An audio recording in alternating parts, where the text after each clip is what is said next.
আমার নবী বলছে এতিমদেরকে যদি মহব্বত করো কিয়ামতের মাঠে আমি তোমাদেরকে জান্নাতে আমি নবীর সঙ্গে তোমাদেরকে জায়গা করে দিব। আমার কটিয়াদের বায়াত, এতিমদের প্রতি জুলুম করা যাবে না। একবার চিন্তা কইরা দেখেন, আমার কেউ মারলে, আমার কেউ বকলে আমি দৌড়াইয়া মা বাবার কাছে বিচার দেই। আমার সন্তানরে যদি আপনি মারেন, দৌড়াইয়া আমার কাছে বিচার দেয়, আমার বাবার কাছে বিচার দিব। কিন্তু একটা এতিমরে মারলে আল্লাহর আরশ পর্যন্ত পৌঁছে যায়, কারণ এতিমের মাও নাই, বাবাও নাই। ছোট মানুষ হয়তো বা চোখের পানিগুলো ছেড়ে দিয়া কান্দে গো, একটা চোখের পানির ফোঁটা মাটিতে পড়তে পড়তে আল্লাহর আরশ পর্যন্ত পৌঁছে যায়। সাবধান, এতিমদের সঙ্গে দুর্ব্যবহার করা যাবে না। আপনাদের মাদ্রাসায় যদি এতিম থাকে, প্রয়োজনে মাথায় হাত বুলায়া দিবেন, আপনার সন্তানরে যা খাইতে দেন মাঝে মধ্যে তাদেরকে খাওয়াবেন। আল্লাহ খুশি, নবী খুশি, কিয়ামতের মাঠে আল্লাহর নবীর সঙ্গে জান্নাতে ব্যবস্থা হয়ে যাবে। আল্লাহ নিজে বলে, বন্ধু এতিমের প্রতি কঠোর হইয়েন না, এতিমের প্রতি কঠোর হইয়েন না। আল্লাহর নবী বলেন, উম্মতেরা রে, আমার থেকে বড় এতিম কেউ ছিল না। দুনিয়াতে আসার পরে বাবার চেহারা একটা নজর দেখতে পারলাম না। দুনিয়ায় আসার পরে বছরটা যেতে না যেতেই আমার মা দুনিয়ার থেকে আমার ছেড়ে চলে গেল। দাদার কাছে ছিলাম, আমার দাদাও দুনিয়ার থেকে বিদায় হয়ে গেল। দুঃখের কথা, সুখের কথা কার কাছে বলবো রে? আমার মাও নাই, বাবাও নাই, দাদাও নাই। চাচার কাছে নবী লালিত পালিত, আমার যুবক ভাইরা। তাই আল্লাহ বলেন, বন্ধু আপনি কিন্তু এতিম ছিলেন, ফাআম্মাল ইয়াতীমা ফালা তাকহার, এতিমের প্রতি কঠোর হইয়েন না। এরপর আল্লাহ বলেন, ওয়া আম্মাস সাইলা ফালা তানহার। আমার মালিক হাত দেওয়ার কারণে, পা দেওয়ার কারণে, চক্ষু দেওয়ার কারণে মানুষ আমারে কত সম্মান করে। মানুষ আমারে নিয়ে সেলফি তুলে, মানুষ আমারে কফি খাওয়ায়, মানুষ আমারে হাদিয়া দেয়, মানুষ আমারে সম্মান করে রে। আল্লাহ কয়, সম্মান যেমন দেই, সম্মান পাইয়া যদি সম্মানের অপব্যবহার করস, বান্দারে ইজ্জতের মালিক আমি, বেইজ্জতি। আর আল্লাহর কাছে দোয়া করি, মালিক যে সম্মান আর মর্যাদা দিছেন গো, গুনার কারণে সম্মান কমায়েন না, গুনার কারণে মানুষের সামনে লজ্জা দিয়েন না। আল্লাহ গুনার কারণে আমাদের পা দুইটা প্যারালাইসিস করেন না, গুনার কারণে দুইটা কিডনি নষ্ট কইরা দিয়েন না, গুনার কারণে পাগল বানাইয়েন না, গুনার কারণে মানুষের সামনে লজ্জা দিয়েন না। বলুন, আমার আল্লাহ যদি চায় দুইটা কিডনি ড্যামেজ হওয়া সম্ভব? কথা হয় না। এই মালিক যদি চায় রে, প্যারালাইসিস যদি আল্লাহ বানাইয়া ঘরের মধ্যে ফালায় সম্ভব? কথা হয় না। আমার মালিক গুনার কারণে যদি এমন বিপদ আসে, এই জন্য তওবা করা দরকার। আল্লাহ জীবনের সব গুনার উপরে লজ্জিত, মাফ কইরা দেন। আমার গুনার কারণে আমার অঙ্গ প্রত্যঙ্গ নষ্ট কইরেন না। কিন্তু এই মহিলা আমার নবীর কলিজায় এত এত আঘাত দিছে, এত আঘাত দিছে, এত আঘাত দিছে। আল্লাহর নবী মহিলার কথায় নবীর চোখ দিয়া পানি পড়ছে। এই মহিলার ব্যাপারে, মহিলার স্বামীর ব্যাপারে, আবুল আহাবের ব্যাপারে আল্লাহ কিন্তু একটা কমপ্লিট সূরা নাযিল করছে, সূরা লাহাব, তাব্বাতিয়াত সূরা। আল্লাহর নবী অসুস্থ, তাহাজ্জুদের নামাজে নবী দাঁড়াইতে পারে না, তেলাওয়াত করতে পারে না। মক্কার অনেক বেঈমানরা রাতে জাগ্রত, কিন্তু নবী উঠে না, তেলাওয়াত করে না।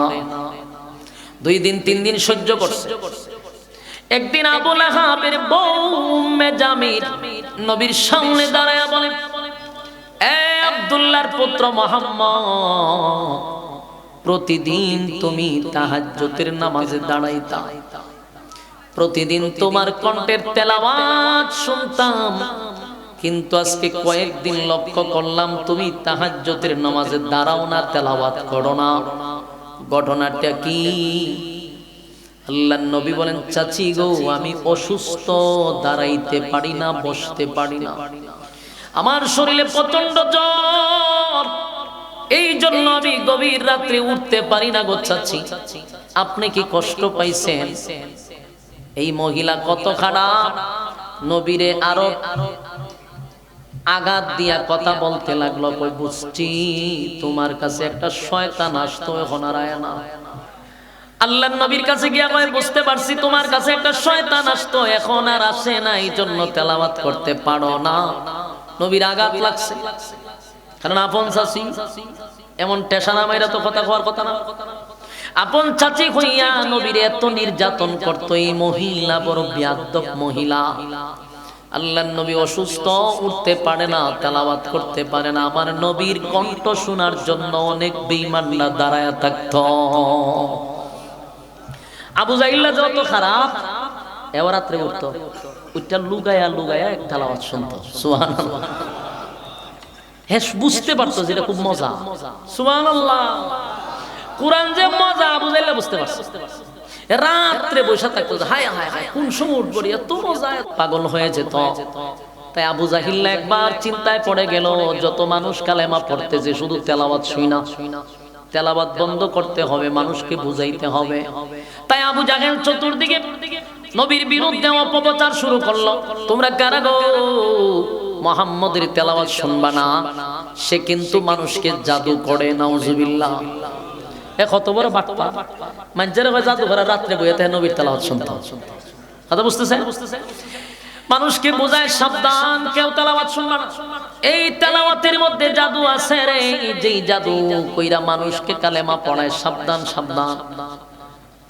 আবু জাহিল্লার ভিতরে ভয় ঢুকছে, এই তেলাওয়াত যে শুনে সে ওই পাগল হয়ে যায়, এত মজা এত মজা, এবং মানুষ বুঝতে পারে এটা দুনিয়ার মানুষের কোনো কথা না, এটা আল্লাহ প্রদত্ত, সুবহান।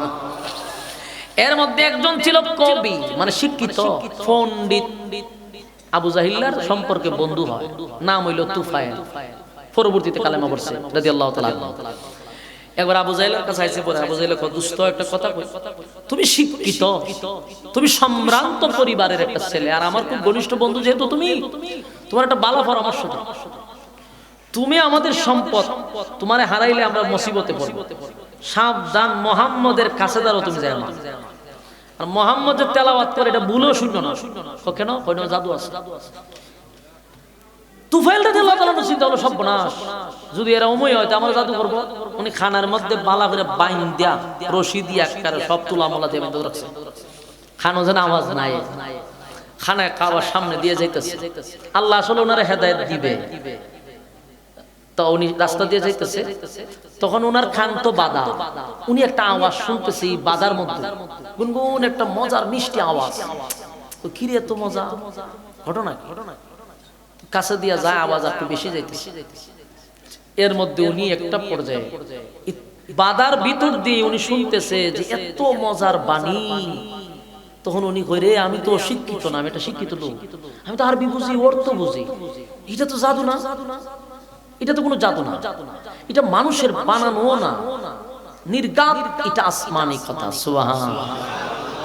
খান টান সব বাইন্দা লুমা লুমা সব উড়াই ফেলাইছে, ফালাইয়া কই শুননা লই, যেই নবীর তেলাওয়াত শুনতেছে তুফাইল পাগলের মতো ঘুরতেছে, সুবহানাল্লাহ।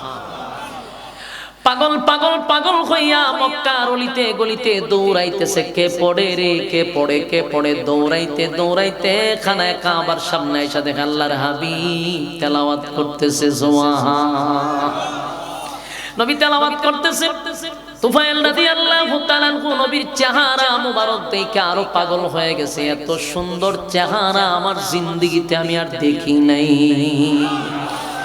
যেমন সুন্দর চেহারা এমন নবীর কণ্ঠ, কণ্ঠ আর তেলাওয়াত শুইনা পাগল হয়ে গেছে রে। তুফাইল নবীর সামনে এসে বলে, ও গো আল্লাহর পয়গম্বর, গোটা মদিনার পয়েন্টে পয়েন্টে মানুষ দাঁড় করানো হয়েছে, আপনার কাছে যেন কেউ না আসে, আপনার তেলাওয়াত যেন কেউ না শুনে, আমি কান বাইদা আপনার কাছে আসছিলাম, কিন্তু আমি বুঝতে পারছি এই কথা মানুষের বানানো নয়, এটা আল্লাহর পক্ষ থেকে পাঠানো, এর মধ্যে কোনো সন্দেহ নেই। তুফাইল রাদিয়াল্লাহু তাআলা পাগল হইয়া নবীর কাছে গিয়া কয়, পয়গম্বর, আপনার চেহারা মুবারক দেখে বুঝতে পারছি গো, এটা সাধারণ কোনো মানুষের চেহারা নয়, এটা যে আল্লাহর পয়গম্বরী চেহারা। আর এই কথাগুলি মানুষের বানানো নয়, এটাও আল্লাহর পাঠানো কথা। আমি বুঝতে পারছি মক্কার মানুষ আমারে বোঝাইছে, আমি বুঝতে পারছি আমি শিক্ষিত মানুষ, আমি মূর্খ নয়। আপনি আল্লাহর পয়গম্বর, সন্দেহ নাই। পড়ায়া দেন লা ইলাহা ইল্লাল্লাহু মুহাম্মাদুর রাসূলুল্লাহ। কালেমা পড়ছেন, সুবহানাল্লাহ কর। আইছিল কিন্তু নবীর কাছ থেকে এড়ায়া চলার জন্য, কিন্তু আয়সা কালেমা পয়রা ঈমান আনছে। তার মানে আল্লাহর পয়গম্বরের তেলাওয়াত শুইনা মানুষ পাগল হইছে গো। যেমন কণ্ঠের তেলাওয়াত, এমন সুন্দর চেহারা দেখা মানুষ পাগল হয়ে গেছে। ঠিক তেমনি ভাবে আবু লাহাবের বউ প্রতিদিন বিরোধিতা করলেও রাত্রের বেলায় জায়গা থাকে নবীর তেলাওয়াত শোনার জন্য। কিন্তু নবী অসুস্থ, তাই তেলাওয়াত শুনতে পারে না, উল্টা আরো নবীর বিরুদ্ধে দাঁড়ায় গেছে। কেন তেলাওয়াত করে না, এলে গালাগালি শুরু করছে। তো ওহী নাজিল না হওয়ার একটা কারণ হলো নবী অসুস্থ হওয়া।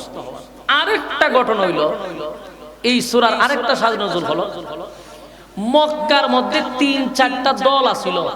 যখন রাসূল একত্ববাদী খোদার দাওয়াত দিত, তখন আরো দল আছে, দ্বিত্ববাদী, তৃতীয়বাদী, বহুবাদী। এরা ধর্ম প্রচার করত। রাসূল যখন একত্ববাদী লা ইলাহা ইল্লাল্লাহর দাওয়াত দিছে, এরা কয় রে, আমরা বাপ দাদার ধর্ম পালন করিতেছি বছরের পর বছর। বহু দল ছিল, এরা দাওয়াত দিত, কেউ 2 খোদা, কেউ 3 খোদা, কেউ বহু খোদা। রাসূল দেয় একত্ববাদী খোদা, এরা কয় আমরা তোমার বউ থাকতে দাওয়াত শুনতেছি, তুমি কেন আমাদের সমাজের মধ্যে ফাটল সৃষ্টি করতেছ, জবাব দাও। রাসূলের সাথে বহুবার তারা বসছে। এরা কয় তুমি যে আল্লাহরে আল্লাহ, আমরা আল্লাহ তো আল্লাহরই কই, কিন্তু তুমি কও একজন, আমরা কই বহুজন। বেশ কম আছে না নাই?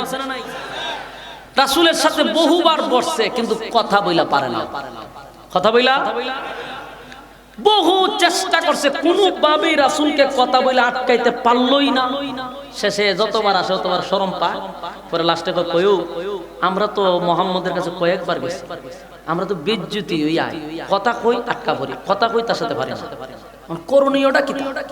এরার মধ্যে একজনের যারা একটু শিক্ষিত হয়, মুহাম্মদের কাছে যে এলেম, এটা হলো আসমানি এলেম।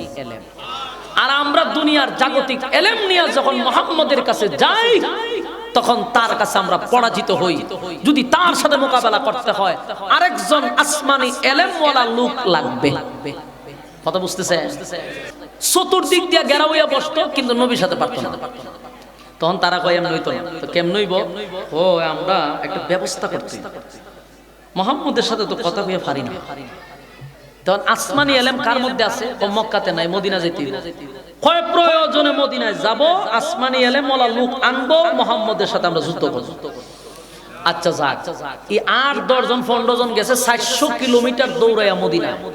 তখনকার যুগের ইহুদি যারা ছিল, এরা তাওরাত রিসার্চ করত, পণ্ডিত আছে।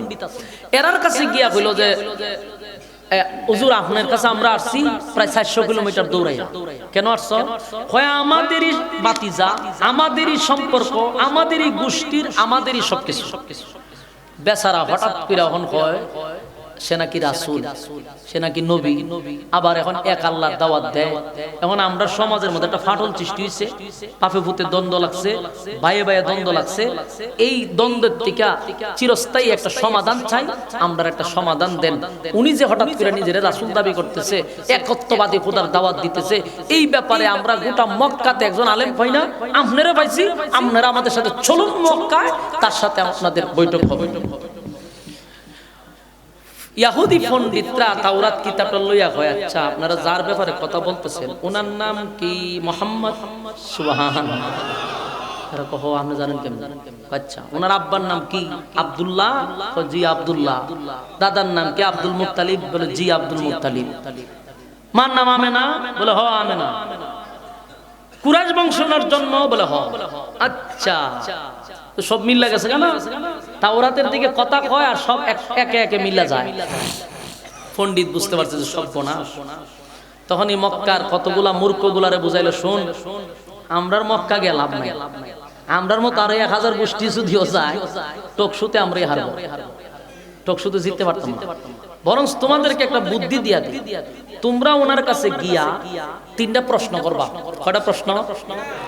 3 প্রশ্নের জবাব যদি উনি দিতে পারে, তোমরা বুঝে নিবা উনি আল্লাহর পয়গম্বর, এর মধ্যে কোনো সন্দেহ নাই। সুবহানাল্লাহ। এরা যারা আইছে এরার কি মতলব বালা? নবী যে আল্লাহর রাসূল এবং উনি যে আল্লাহর পয়গম্বর, সত্য নবী, এটা কিন্তু এরাও মনে মনে জানে। কথা হয় না? এরা কিন্তু এটার সমাধানের লাগি আইছিল। এরা আইছিল অন্য কোনো গিরিঙ্গি বাজানো যায় কিনা।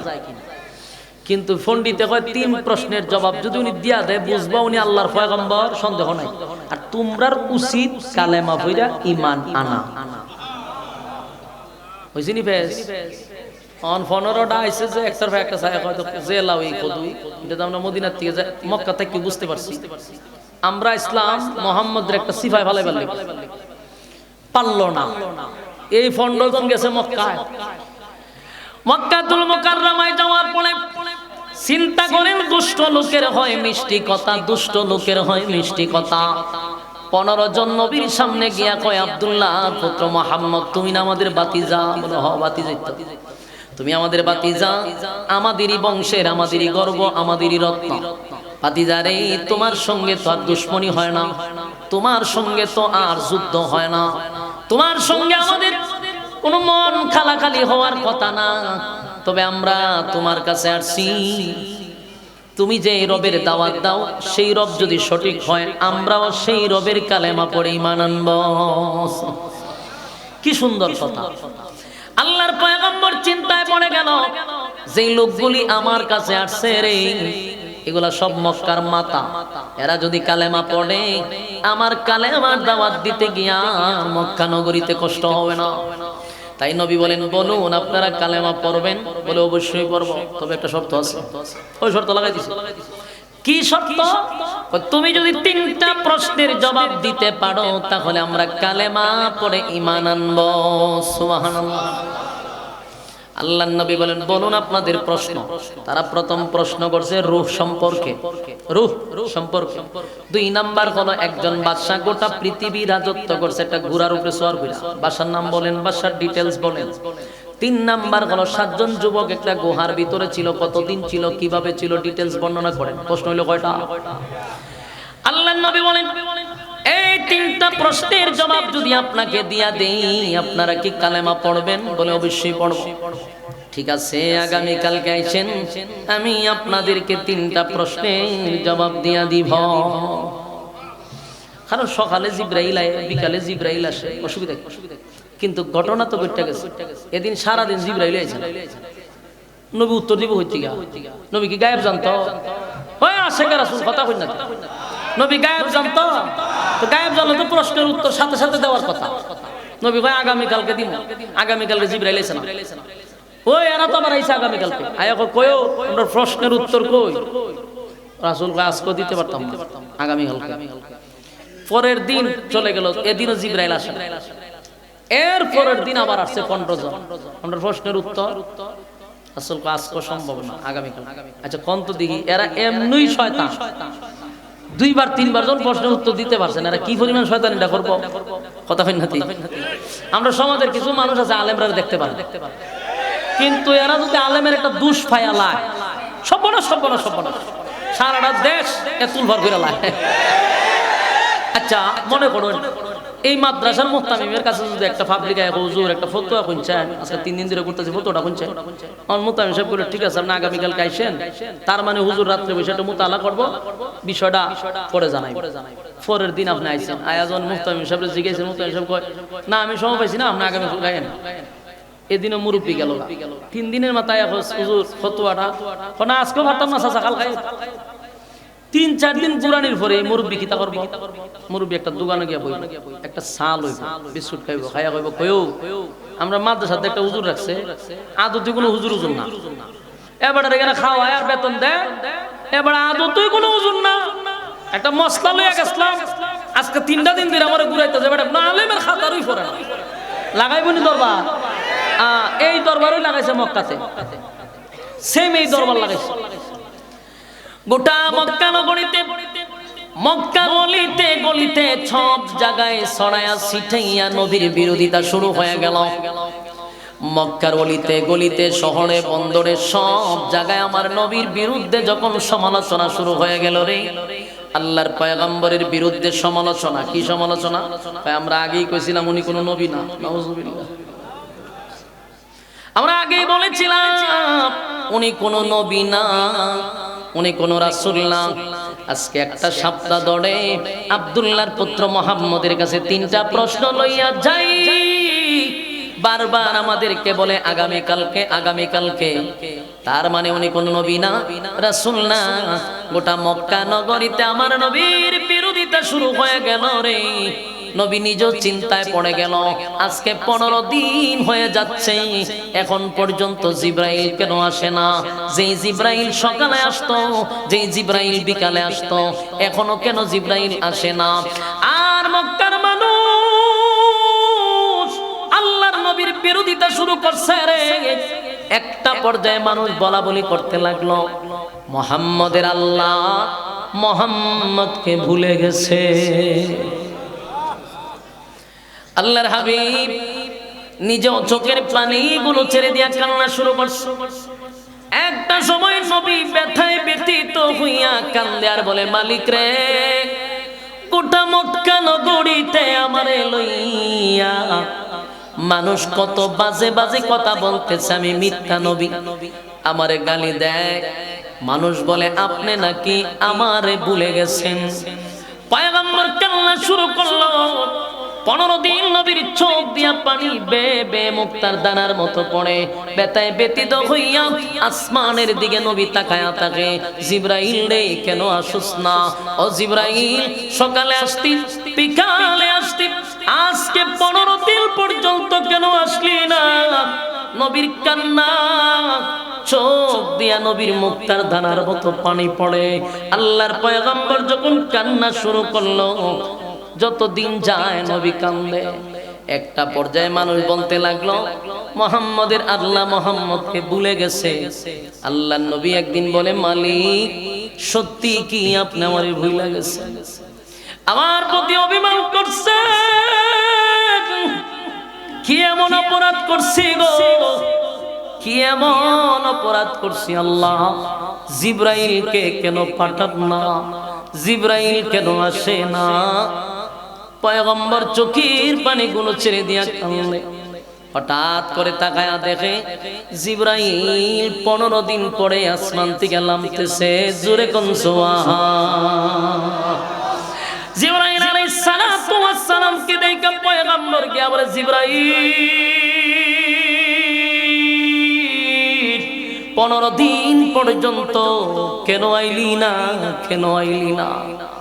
জিবরাইল কয় হুজুর আমি আসতে চাই আমার মালিক আমারে আসতে দেয় না আল্লাহর নবী বলেন জিবরাইল রে সত্যি কি আমার মালিক আমারে ভুলে গেছে জিবরাইল আমার মালিক কি আমারে ভুলে গেছে আমার মালিক কি আমার প্রতি অভিমান করছে কেন রে জিবরাইল তোমারে আসতে দেয় না বলে হুজুর 15 দিন আগে আপনার কাছে মক্কার মানুষ আসছিল 3টা প্রশ্নের জবাবের জন্য নবী গো আপনি তাদেরকে বলছিলেন আগামী কালকে বলবেন এই কথাটা আমার মালিকের কাছে পছন্দ হয় নাই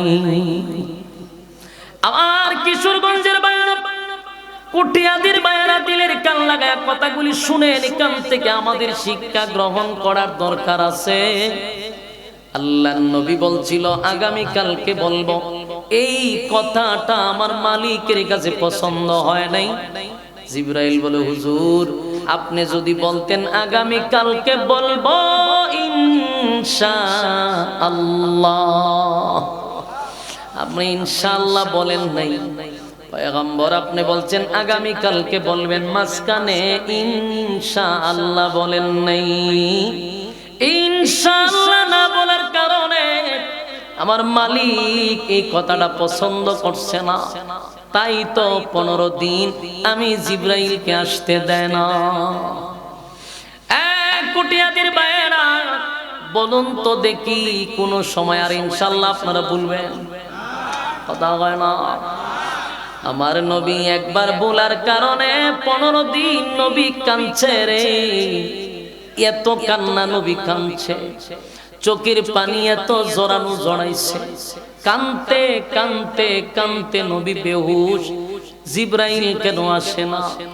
এক ইনশাআল্লাহ না বলার কারণে প্রায় 15 দিন পর্যন্ত আমার আল্লাহ ওহী বন্ধ করে দিছে। আমার যুবক ভাইরা বলুন, আমাদের প্রত্যেক কাজে সব সময় সব জায়গায় বলবো কি ইনশাআল্লাহ? মাহফিল শেষ করে বাড়ি যাব, মাঝখানে কি ইনশাআল্লাহ? আমরা খানা খাবো, মাঝখানে ইনশাআল্লাহ। ডাকাতে যাব, মাঝখানে ইনশাআল্লাহ। আগামী কালকে বিবাহ করব, এখানে কি ইনশাআল্লাহ। ইনশাআল্লাহর অর্থ কি জানেন? আল্লাহ যদি চায়। ইনশাআল্লাহর অর্থ হলো মালিক যদি চায়, তার মানে আমি আগামী কালকে ঢাকা যাব, এটা আল্লাহ চাইলে। এই জন্য ইনশাআল্লাহ বলা দরকার। কথা কয় না? আমি খানা খাবো ইনশাআল্লাহ, তার মানে আল্লাহ যদি চায় আমি খানা খাবো। আপনি ইনশাআল্লাহ বললেন না, তার মানে আপনি যে আগামী কালকে ঢাকা যাবেন এটার কোনো গ্যারান্টি আছে? এই জন্য মাঝখানে ইনশাআল্লাহ বলতে আর কোনোদিন ভুলবেন না। উম্মতের শিক্ষা দেওয়ার জন্য 15 দিন আমার মালিক কিন্তু ওহী বন্ধ করে নবীরে কান্দাইছে। আমার নবী এত কান্না কাঁদছে আর বলছে, মালিক মক্কার মানুষ কয় আপনি নাকি আমারে ভুইলা গেছেন। মালিক রে, আপনি কি আমারে ভুইলাই গেছেন? আল্লাহ তার বন্ধুরে সান্ত্বনা দেওয়ার জন্য, বন্ধুরে খুশি করার জন্য, বন্ধুরে অতীত স্মরণ করায়া দেওয়ার জন্য আল্লাহ তখন জিবরাইল রে পাঠাইয়া সূরা দোহা নাজিল করে দেয়। এতক্ষণে বুঝতে পারছেন সূরা দোহা কেন নাজিল হইছে? কথা হয় না? আপনারা কি বিরক্ত? আওয়াজ কি স্পষ্ট? তাহলে কথা দিয়ে আপনারা স্পষ্ট ঘটনা কি? আওয়াজ দিতে হবে। বলুন, ইনশাআল্লাহ না বলার কারণে ওহী বন্ধ হইল কতদিন? 15 দিন। ওহী বন্ধ হওয়ার পরে যে সূরাটা নাজিল হইছে সেই সূরাটার নাম হলো সূরা দোহা। কেন নাজিল করলো? নবীরে খুশি করার জন্য। জোরে কোন সুবহান। এই সূরা দোহা নাজিল করি বন্ধুরে বন্ধু খুশি করছে রে, বন্ধুরে বন্ধু সান্ত্বনা দিছে। সূরা দোহা নাজিল করে 2টা কসম করছে। জোরে কোন কয়টা? 2টা কসম। শুরুতে 2টা কসম। আল্লাহ বলেন, ওয়াদ-দুহা ওয়াল-লাইলি ইযা সাজা মা ওয়াদ্দা'কা রাব্বুকা ওয়া মা ক্বালা ওয়াল-আখিরাতু খায়রুল লাকা মিনাল উলা।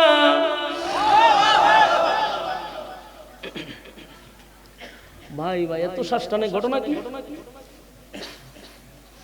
আল্লাহ কয় ওয়াদ-দুহা এক কসম, ওয়াল-লাইলি ইযা সাজা 2 কসম। সুবহানাল্লাহ। কতদিন পরে নাজিল হইছে? 15 দিন। আল্লাহ কয় ওয়াদ-দুহা একটা কসম, ওয়াল-লাইলি ইযা সাজা 2টা কসম। 15 দিন ওহী বন্ধ হওয়ার পরে আমার দিনের আলোর কসম, ওয়াল-লাইলি ইযা সাজা রাতের অন্ধকারের কসম। তাহলে কসম হইল কয়টা? আমার যুবক ভালো করে দিলের কান লাগাইয়া কথাগুলি যদি একটু মনোযোগ দিয়া শুনেন, এখন মাত্র সূরার ভিতরে আমি ঢুকছি, তার মানে বেশি সময় না, একটু সময় মনোযোগ দিয়া শুনেন। আল্লাহ 15 দিন পরে সূরা দোহা নাজিল করে দুইটা কসম করে বন্ধুরে কি সান্ত্বনা দিল। এক নাম্বার হলো ওয়াদ-দোহা, বন্ধু দিনের কসম, দিনের আলোর কসম, ওয়াল-লাইলি ইজা সাজা, রাতের অন্ধকারের কসম। এখানে তাফসীর কারকরা বলেন এই ওয়াদ-দোহার একটা ব্যাখ্যা হলো দিনের আলোর কসম, কিন্তু তাফসীর কারক বলেন আরেকটা অর্থ আছে, ওয়াদ-দোহার অর্থ হলো নবীর সুন্দর চেহারার কসম। সুবহানাল্লাহ বাড়ি দিয়া। আমার নবীর চেহারা কত সুন্দর, আল্লাহ নিজেই চেহারার কসম করছে গো, বন্ধুর চেহারার কসম করছে। ওয়াদ-দোহা, বন্ধু আপনার সুন্দর চেহারার কসম, আপনার উজ্জ্বল চেহারার কসম। এরপরে তাফসীর কারকরা বলেন ওয়াল-লাইলি ইজা সাজা, একটা অর্থ রাতের অন্ধকারের কসম, আরেকটা অর্থ হলো ওয়াল-লাইলি ইজা সাজা, আপনার সুন্দর কালো চুলের কসম। সুবহানাল্লাহ। আমার নবীর সুন্দর চেহারার কসম, আমার নবীর কালো চুলের কসম, নবীর কালো চুলের কসম। নবীর সুন্দর কালো চুল ছিল, লম্বা চুল, কালো চুল। আল্লাহর নবীর চুলগুলা ছিল একটু কোকড়ানো, খুব কালো। তাই আল্লাহ বলেন ওয়াল-লাইলি ইজা সাজা, আপনার কালো চুলের কসম। কসম করলো দুইটা কসম করে আল্লাহ বলেন মা ওয়াদ্দাআকা রাব্বুকা ওয়া মা ক্বালা, দুইটা কসম করে বলে মা ওয়াদ্দাআকা রাব্বুকা ওয়া মা ক্বালা। বন্ধু কে বললো আপনাকে আমি ভুলে গেছি? আপনার রব আপনারে ভুলে নাই। আপনার রব আপনাকে ভুলে নাই, ভুলে নাই, ভুলে নাই, ভুলে নাই, ভুলবে না। কেন গো বন্ধু আপনাকে আমি ভুলে যাব? আমি আপনার রব বলি নাই, আপনার প্রতি অসন্তুষ্ট হই নাই। এরপরে আল্লাহ পরের আয়াতে বলেন ওয়ালাল আখিরাতু খায়রুল লাকা মিনাল উলা। আল্লাহ রাব্বুল আলামিন বলেন ওয়ালাল আখিরাতু খায়রুল লাকা মিনাল উলা। এখন আপনাকে যা দিছি, এই যুগে আপনাকে যা দিলাম, এর থেকে কোটি কোটি কোটি গুণ বেশি আপনার জন্য পরকালে আমি বরাদ্দ রাখছি। চিৎকার দেয়া কোন সুবহান। আমার যুবক ভাইরা দিলের কান লাগা শুনে,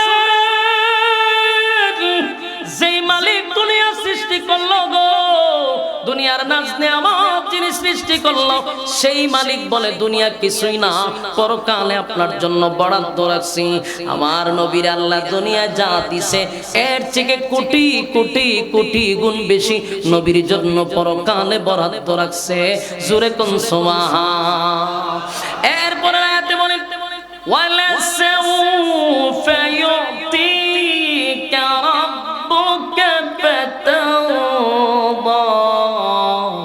আল্লাহ বলেন ওয়ালা সাউফা ইউতিকা রাব্বুকা ফাতারদা, শীঘ্রই আপনার রব আপনারে খুশি করবে। জোরে কোন সুবহান।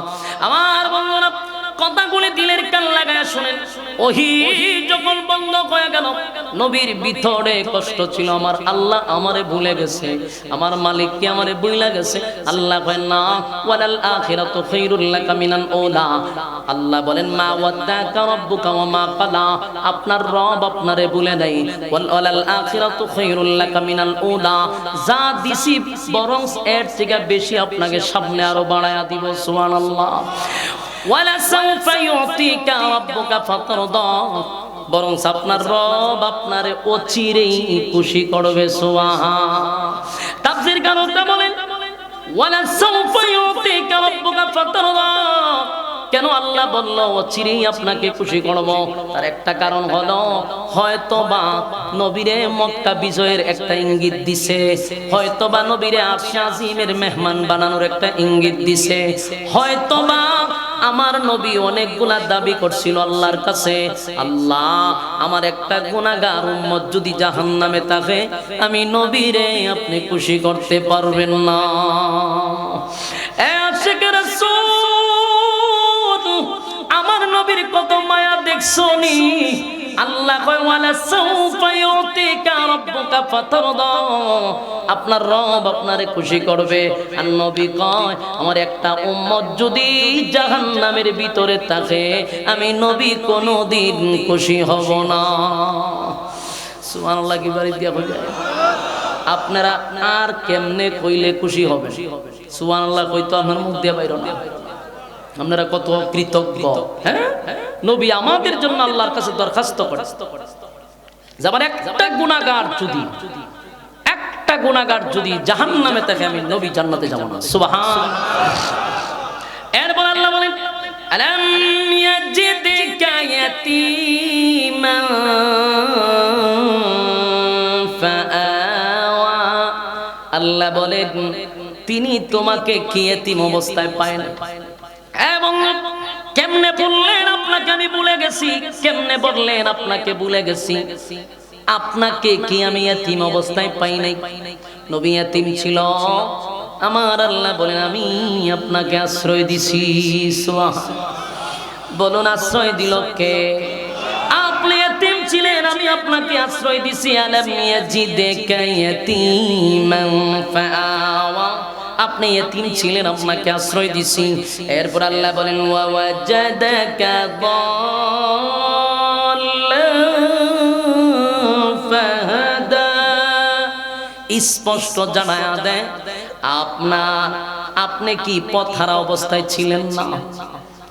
আপনি তো পথহারা অবস্থায় ছিলেন, আমি আপনাকে পথহারা অবস্থায় পেয়েছি, আপনাকে আমি আল্লাহ পথ দেখায়া দিছি। সুবহানাল্লাহ। তার মানে হলো এতিম যারা হয় রে, তাদের মা নাই, বাবা নাই, দাদা নাই, আত্মীয় স্বজন নাই, গার্জেন নাই, ওই ছেলেগুলা সমাজে বেশি একটা ভালো হয় না। কথা হয় না? তারা অনাথ থাকে, তাদের গার্জিয়ানের অভাবে তারা শিশু গ্যাংয়ের সঙ্গে জড়িত হয়। কথা হয় না? আল্লাহ কয় আমি আপনারে এতিম অবস্থায় পাইছি, আমি আপনারে আশ্রয় দিছি। আপনি পথহারা ছিলেন, আমি আল্লাহ আপনাকে নিজে পথ দেখায়া দিছি। চিৎকার দিয়া কোন সুবহান। এরপর আল্লাহ বলেন ওয়াজাদাকা আইলান ফাআগনা, আল্লাহ বলেন আপনি কি নিঃস্ব অবস্থায় ছিলেন না? বন্ধু আপনি তো গরিব ছিলেন, আমি আল্লাহ না আপনারে ধনী বানাইছি। সুবহানাল্লাহ। কুটিয়াদির ভাইয়েরা, এই কথাটা রিপিট করতেছি বারবার, আর একটু শুনেন। আল্লাহ বলেন ওয়া ওয়াজাদাকা আইলান ফাআগনা, এই ওয়াজ আমি মনে করি প্রত্যেক মিম্বরে হওয়া দরকার, এই ওয়াজ প্রত্যেক মাহফিলে হওয়া দরকার। তার কারণ হলো আমাদের দেশের মুসল্লিরা এই ওয়াজের অর্থ জানে না। ওয়া ওয়াজাদাকা আইলান ফাআগনা, আল্লাহ বলেন আপনি গরিব ছিলেন, আমি আপনাকে ধনী বানাইছি, ধনী বানাইছি। আফসোস আফসোস, আজকে আমরা সারা বাংলাদেশে বক্তাদের ওয়াজ শুনি, শ্রোতারাও জানে যে আমার নবী গরিব ছিল, পেটে পাথর ছিল। এই ওয়াজ কত শুনতে শুনতে মানুষের মগজত, অথচ এখানে অনেক মুসল্লি আছে রে এখনো জানা নাই আমার নবী যে ধনী ছিল, আমার নবী যে দেশের প্রেসিডেন্ট ছিল। অনেক মুসল্লি জানে না। হ্যাঁ, বাস্তব না বাস্তব? আমাদের মতো কিছু কাঠ মৌলবী, আমি বলবো তাদেরকে, তারা এক ওয়াজ সারাটা জীবন কইরা গেছে আমার নবী গরিব আছেন, ফেডে ভাত্তর আছেন। আরে ফেডে ভাত্তর আছেন, ফরের ফিসটা উল্টাস না কেন? ওয়াজাদাকা আইলান ফাআগনা, আল্লাহ বলেন গরিব ছিলেন, ধনী বানাইছি। কথা হয় না? কিন্তু সারাটা জীবন ওয়াজ কিতা, নবী গরিব, নবীর ফেডে ভাত্তর আছে। এই ওয়াজ এমন প্রভাব পড়ছে, প্রভাব পড়ার কারণে ক্ষতিটা কি হইছে আপনারা একটু মনোযোগ দিয়ে শুনেন। এই ওয়াজ মগজত হইছে নাস্তিকদের, এই ওয়াজ মগজত হইছে সুশীল সমাজের। হ্যাঁ, ওয়াজ মগজত করছে যে ইসলাম মানে গরিব, ইসলাম মানে দরিদ্র, নবী গরিব ছিল, নবীর পেটে পাথর আছে। এখন এই ওয়াজ এমন এমন প্রভাব পড়ছে 2024 সালে যখন কোনো আলেম নেতৃত্ব দেওয়ার জন্য রাজ ময়দানে দাঁড়ায়, তখন সুশীল সমাজ নাস্তিকরা কয়, হুজুর আপনারা হুজুর মানুষ, থাকবেন মসজিদে, থাকবেন মাদ্রাসায়, থাকবেন গুরুস্থানে, থাকবেন মানুষ মইরা গেলে এদের ফাঁসে, আপনারা তো রাজনীতির মাঠে আইছেন, আপনারা যে বুঝছেন না আল্লাহই জানে। সব ওয়াজ তো সব কেন খায়ও না। কিশোরগঞ্জের মানুষের কাছে এই ওয়াজ করে তো আমি মজা পাইতেছি না, আমার গলাটা ভাঙছি আজকে। আমি আপনারা সাথে কথা কই, এরপর আপনারা কথা বলেন। মাইক হলে আজকে আমার 12টা বাজে, এত চালু ভিতরে সাউন্ডটা খুব সুন্দর দিছে, কিন্তু এখানে এমন শ্বাস টানলো যে 1 বছর ধরে এই পুরা সিজন ধরে ওয়াজ করতেছি, গলা ধরছে না, কিন্তু আমার কথা কইতে আমার খবর হইতেছে 2 টানে খাইয়ে দিয়েছে, এত শ্বাস টানতেছে বলার মতো না। কিন্তু সাউন্ড আজকে খুব মজার সাউন্ড আছে, কিন্তু এই যে 2 মাউথ দিয়ে রাখছে, বয়স প্রসেসর সারা মেরা দিছে, হয়তো শ্বাস টানতেছে। এরপর আমি কষ্ট করে কথা বলতেছি, আপনারা ফেডের ভিতর থেকে কথা বের করতে পারতেছে। আমার কথাটা কি বুঝছেন আপনারা? এখানে একটা সূক্ষ্ম মাথায় বোঝার চেষ্টা করো, এই জায়গার ওয়াজটা হলো বর্তমান সমাজের সবচেয়ে গভীর ষড়যন্ত্র। ষড়যন্ত্রটা কি আমি বলি, ওয়াজের মাঠে আমরা ওয়াজ করি নবী গরিব, এই ওয়াজটা করলে মানুষ কান্দে, মানুষ চিত্তে ভরে জায়গা গরিব ভরে, আহা হা হা রে নবী গরিব আছে, জুতা দা মারতাম মনে হয় কপালটার মতো। তুই খালি গরিবের ওয়াজ করে, নবী যে দেশের প্রেসিডেন্ট না চিন্তা কষ্ট কেন, নবী যে দেশের বাদশা ছিল এটা বলস না কেন? ইসলাম তার শুধু খালি তোরা ফকিরের কাছে নিয়ে গেছস, আমার নবী দেশের রাষ্ট্রনায়ক ছিল, সেটা বললে তো আমাদের গর্ব হয়। সারাটা জীবন ওয়াজ করছে নবী ফেটো ভাত তোরা ছিল, নাস্তিক রই না হয় হুজুর হুজুরা রাজনীতি করেন নাই, আপনি নবী গরিব আছেন, পেটো ভাত তো দিছে, আর আপনারা রাজনীতি করতেন। এই কথা বলা সাহস পায় কেমনে? ওই যে কাঠমৌলবী ওয়াজ করে গেছে, আমার নবী গরিব আছেন, খানদইরা প্রভাব পড়ছে নি। অথচ আয়াতে আল্লাহ বলেন আপনি গরিব ছিলেন, আমি ধনী বানাইছি। অথচ আপনারা অনেক মুসল্লি জানে না আমার নবী দেশের প্রেসিডেন্ট ছিল, প্রেসিডেন্ট। সুবহানাল্লাহ। এই ওয়াজ যদি নাস্তিক পাড়ায় মুখস্থ থাকতো, একটা মালুর বাচ্চা বলতে পারতো না যে আলেমরা কেন রাজনীতি করে। আলেমরা রাজনীতি শিখছে কোথা থেকে আমাদেরকে জিজ্ঞাসা করে, এই বেটা আলেমরা রাজনীতি শিখছে মুহাম্মাদুর রাসূলুল্লাহর কাছ থেকে, ঠিক কিনা বলেন? শুধু মুহাম্মাদুর রাসূলুল্লাহ প্রেসিডেন্ট ছিল না, আবু বকর প্রেসিডেন্ট ছিল, উমর প্রেসিডেন্ট ছিল, উসমান প্রেসিডেন্ট ছিল, আলী প্রেসিডেন্ট ছিল, ঠিক কিনা বলেন? আমরা রাজনীতি করতে গেছি, রাজনীতি জন্ম দিছে মৌলবীরা। এখন আমরা রাজনীতি করতে পারি না শুধু কাঠ মৌলবীর লাগে, ইসলামটারে গরিব বানাইতেছে। আমরা এই জায়গা থেকে বাইরে হয়ে আসতে হবে, এই মাইন্ড আমাদের পরিষ্কার করতে হবে যে আজকে এইগুলা করে কি হচ্ছে জানেন? ইঞ্জিনিয়ারের একটা ছেলে মাদ্রাসা দেয় না, একটা ডাক্তারের ছেলে মাদ্রাসা দেয় না, একটা শিল্পপতির ছেলে মাদ্রাসা দেয় না। কেন দেয় না? আমরা পাঞ্জাবি ফিসাদা বইলেও ফুটে রইছে, আমি ফিসাব হাতে তসবিহ সুবহানাল্লাহ সুবহানাল্লাহ, এটার নাম ইসলাম না, এটা বন্ডামি। এটার নাম কি? এটা বন্ডামি। কে বলছেন ইসলাম? ইসলাম মানুষের কাছে আপনি ইসলামটা শুরু করতে চাইতেছেন। আপনারা কে বলছে পাঞ্জাবি বইলেও ফুটে তুলতেন? কে বলছে আপনার সামর্থ্য আছে আপনি পাঞ্জাবি ইস্তারি দিয়া শান শৌকতে চলেন? আপনাকে দেখে ইসলামের প্রতি 10টা লোক আসতে বাধ্য হয়। আমরা চলেন গরিবের মতো। এবার চিন্তা করে আমি একটা শিল্পপতি, আমার ছেলে যদি মাদ্রাসা দেই, এটা তো মানুষ মরলে বইয়ে থাকবো জানা দখল করতে গিয়ে, এ বইয়ে থাকবো, এটা 5 দিনের ফরানি কোন সময় খাই পারলি। কেন এই জায়গাতে বাইরে আসেন না কেন?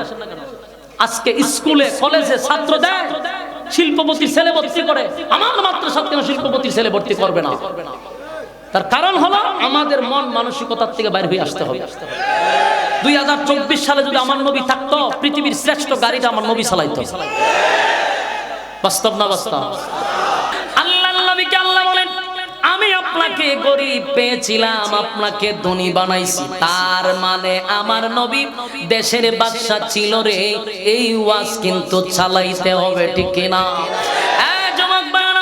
আল্লাহ রাব্বুল আলামিন বন্ধু রে বন্ধু খুশি করতেছে আর বলতেছে, বন্ধু আপনি ভুলে যায়েন না আপনাকে আমি গরিব অবস্থায় পেয়েছিলাম, আপনাকে কিন্তু আমি ধনী বানাইছি।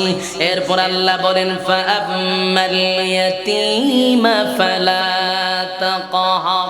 কাজে আপনি ইতিমের প্রতি কঠোর হইয়েন না, এতিমের প্রতি কঠোর হইয়েন না। আমার নবী এতিম ছিল, আল্লাহ বলেন এতিমের প্রতি কঠোর হইয়েন না।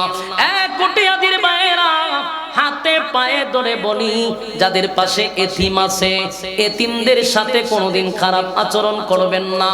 কারণ একটা এতিম ছেলেকে যখন আপনি ধমক দেন, একটা থাপ্পড় মারেন, একবার বিবেকের কাছে প্রশ্ন করেন, এই ছেলেটা কার কাছে গিয়া বিচার দিবে?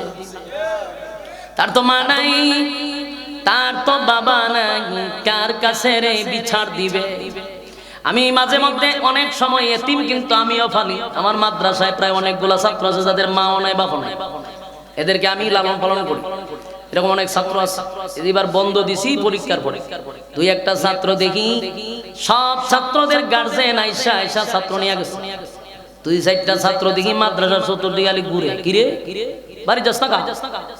বলার সাথে সাথে চোখ দিয়া পানি ছেড়ে জিগাইলাম কান্দোস কা?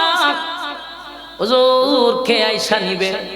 আমাদের তো কেউ নাই, মাও নাই বাবাও নাই, কেউ নেয় নাই, জন্য চতুর্দিকে ঘুরে আর চোখের পানি মুছে মাথার মধ্যে হাত বোলায়া দিলাম। আমার নবী বলছে এতিমদেরকে যদি মহব্বত করো, কিয়ামতের মাঠে আমি তোমাদেরকে জান্নাতে আমি নবীর সঙ্গে তোমাদেরকে জায়গা করে দিব। আমার কটিয়াদের ভাইরা, এতিমদের প্রতি জুলুম করা যাবে না। একবার চিন্তা কইরা দেখেন, আমার কেউ মারলে, আমার কেউ বকলে, আমি দৌড়াইয়া মা বাবার কাছে বিচার দেব। আমার সন্তানরে যদি আপনি মারেন, দৌড়াইয়া আমার কাছে বিচার দেয়, আমার বাবার কাছে বিচার দিব। কিন্তু একটা এতিমরে মারলে আল্লাহর আরশ পর্যন্ত পৌঁছে যায়, কারণ এতিমের মাও নাই বাবাও নাই।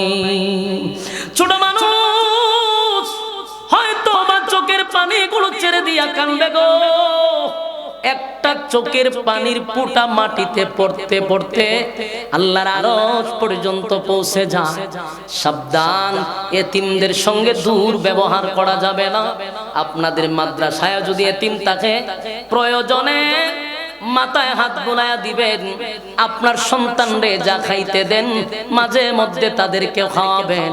আল্লাহ খুশি, নবী খুশি, কিয়ামতের মাঠে আল্লাহ নবীর সঙ্গে জান্নাতে ব্যবস্থা হয়ে যাবে। আল্লাহ নিজে বলে, বন্ধু এতিমের প্রতি কঠোর হইয়েন না, এতিমের প্রতি কঠোর হইয়েন না। আল্লাহর নবী বলেন, উম্মতেরা রে, আমার থেকে বড় এতিম কেউ ছিল না। দুনিয়াতে আসার পরে বাবার চেহারা একটা নজর দেখতে পারলাম না। দুনিয়ায় আসার পরে বছরটা যেতে না যেতেই আমার মা দুনিয়ার থেকে আমার ছেড়ে চলে গেল। দাদার কাছে ছিলাম, আমার দাদাও দুনিয়ার থেকে বিদায় হয়ে গেল। দুঃখের কথা সুখের কথা কার কাছে বলবো রে? আমার মাও নাই, বাবাও নাই, দাদাও নাই। চাচার কাছে নবী লালিত পালিত, আমার যুবক ভাইরা। তাই আল্লাহ বলেন, বন্ধু আপনি কিন্তু এতিম ছিলেন, ফাআম্মাল ইয়াতীমা ফালা তাকহার, এতিমের প্রতি কঠোর হইয়েন না। এরপর আল্লাহ বলেন, ওয়া আম্মাস সাইলা ফালা তানহার। আল্লাহ রাব্বুল আলামিন বলেন, ওয়া আম্মাস সাইলা ফালা তানহার, আপনি মানুষের প্রতি তিরস্কার করবেন না। এই যুবক ভাইরা, গুরুত্বপূর্ণ কথা। গরিব মানুষ থাকতে পারে, আপনি টাকাওয়ালা, কিন্তু একটা গরিব মানুষের প্রতি তুচ্ছ-তাচ্ছিল্য করে কথা বলা যাবে না। ইয়া থাকবো কথা হয় না। সকাল বেলার ধনী ফকির সন্ধ্যা বেলা। আজকে তুমি বড়াই দেখাইতেছো টাকার গণক, এই টাকা যদি আল্লাহ দিয়া থাকে, আল্লাহ নিয়াও যেতে পারে। একবার চিন্তা করো, আমার মালিক আমারে কত কিছু দিছে গো। গরিব মানুষ বইলা মানুষের সঙ্গে তিরস্কার করে কথা বলা যাবে না। চিন্তা করবেন, আল্লাহ যদি হের জায়গায় আমারে রাখতো, আমার জায়গাটাতে যদি হেরে রাখতো। মাঝে মধ্যে ভিক্ষুকরা আপনাদের সামনে দাঁড়ায়, কথা হয় না? ভিক্ষা দেই, অনেক ভিক্ষুকের হাত নাই, অনেক ভিক্ষুকের পা নাই। টাকাটা দিয়েই আমরা চলে যাই না, ভিক্ষুকের দিকে তাকাইয়া শুকরিয়া আদায় করবেন, আল্লাহ এই লোকটার মতো যদি আমারে বানাইতেন। আমি তো আপনার কাছে কোনোদিন অভিযোগও করলাম না, আপনি তো আমারে এমনি আমারে তো সুন্দর হাত দিলেন, পা দিলেন, আপনার কাছে দরখাস্ত করি নাই, আপনি আমারে মায়া দয়া করে হাত দিলেন, পা দিলেন, চক্ষু দিলেন। আমার বাড়ির পাশের মানুষটার চক্ষু নাই, এই পৃথিবী কত সুন্দর কোনোদিন দেখলো না, নিজের মারে কোনোদিন দেখলো না, নিজের বাচ্চা কাচ্চা দেখলো না। এই মানুষটা রাস্তায় দাঁড়াইয়া দাঁড়াইয়া ভিক্ষা করে রে। আমার আল্লাহ আমারে কত বড় নিয়ামত দিছে, আমি মানুষকে ভিক্ষা দেই, আমি ভিক্ষা করি না, এটাই তো আমার রবের কাছে নিয়ামতের শুকরিয়া আদায় করা দরকার। কথা হয় না? যুবক ভাইরা, আল্লাহ বলেন আম্মা বিনিআমাতি রাব্বিকা ফাহাদ্দিস। যেন আল্লাহ বলেন আপনার রবের নিয়ামতের শুকরিয়া আদায় করেন। ও যুবক ভাইরা, যেই নিয়ামত তোমারে দিছে, যেই নিয়ামত আমারে দিছে, আমার মালিকের নিয়ামত দেখার জন্য দূরে যাওয়া লাগবে না। একটা মানুষ যদি তার পা থেকে মাথা পর্যন্ত তাকায় রে, দেখেন তো দুইটা চক্ষু, দুইটা হাত, দুইটা পা যদি আপনার না থাকতো, সমাজে 4 পয়সার কোনো দাম আপনার থাকতো? কথা বলতে বুঝুড়ে ভিক্ষা করে বলুন, এদেরকে নিয়ে কেউ সেলফি তুলে, এদেরকে কেউ বন্ধু বানায়, এদেরকে দুমুঠো কেউ খাওয়ায় না? না, সমাজে তাদের কোনো মূল্য নেই, তাদেরকে কেউ কফি খাওয়ায় না, তাদেরকে নিয়ে কেউ সেলফি তুলে না। আমার মালিক হাত দেওয়ার কারণে, পা দেওয়ার কারণে, চক্ষু দেওয়ার কারণে মানুষ আমারে কত সম্মান করে, মানুষ আমারে নিয়ে সেলফি তুলে, মানুষ আমারে কফি খাওয়ায়, মানুষ আমারে হাদিয়া দেয়, মানুষ আমারে সম্মান করে রে। আল্লাহ কয় সম্মান যেমন দেই, সম্মান পাইয়া যদি সম্মানের অপব্যবহার করস, বান্দারে ইজ্জতের মালিক আমি, বেইজ্জতি। আর আল্লাহর কাছে দোয়া করি, মালিক যে সম্মান আর মর্যাদা দিছেন গো, গুনার কারণে সম্মান কমায়েন না, গুনার কারণে মানুষের সামনে লজ্জা দিয়েন না। আল্লাহ গুনার কারণে আমাদের পা দুইটা প্যারালাইসিস করেন না, গুনার কারণে দুইটা কিডনি নষ্ট কইরা দিয়েন না, গুনার কারণে পাগল বানাইয়েন না, গুনার কারণে মানুষের সামনে লজ্জা দিয়েন না। বলুন আমার আল্লাহ যদি চায় দুইটা কিডনি ড্যামেজ হওয়া সম্ভব? কথা হয় না?